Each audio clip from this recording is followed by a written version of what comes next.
板4颗螺丝拆掉啊？好不好？你们这样有车吗？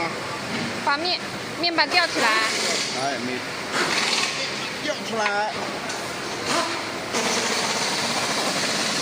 然后呢？螺丝拆了。哪个螺丝拆了4个螺丝拆了。哪边？皮带罩。下皮带罩。对，下皮带罩。几颗螺丝啊？2颗。4颗啊！啊，1、2、3、4颗螺丝拆掉。对。然后呢？拆了嘛，一个弄出来，你打就出来个，几点推个？把下皮带罩脱掉，然后皮带这里面皮带就可以拿出来了。对。对不对？那换呢？换的就是原路返回是吧？这边是有个那个皮带盘的嘛，对吧？